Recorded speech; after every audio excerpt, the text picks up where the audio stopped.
he cries, promising a taste of Parisian luxury.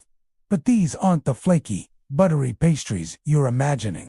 These are hand pies, or pasties, with thick, dense crusts designed more for durability than delicacy. The crust is essentially an edible container, a way to carry your meal without a plate inside. Well, that's a mystery.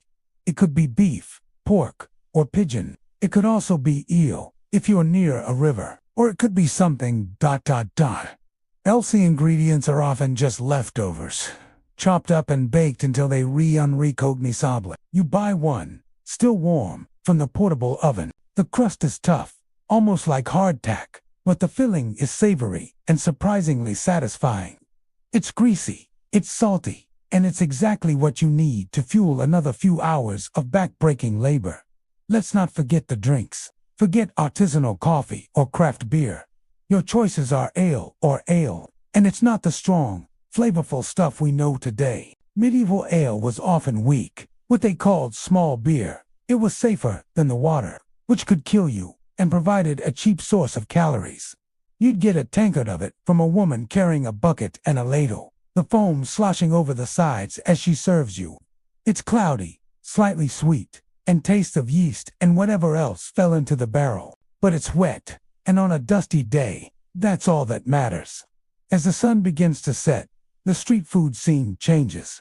The stew pots are scraped clean, and the pie sellers pack up. Now, the cook shops open their shutters.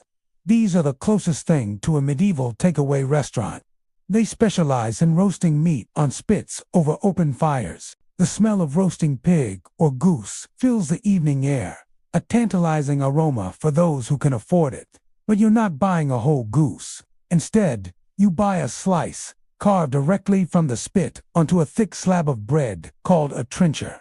The bread soaks up all the juices and fat, becoming a flavorful part of the meal itself. After you've eaten the meat, you can eat the trencher. Or, if you're feeling generous, you can give it to a beggar or a dog. Nothing goes to waste. This was the reality of fast food for centuries. It wasn't about convenience in the modern sense. It was about survival. It was for the urban poor, the laborers, the travelers, people who didn't have kitchens or the time to cook. It was fuel, pure and simple.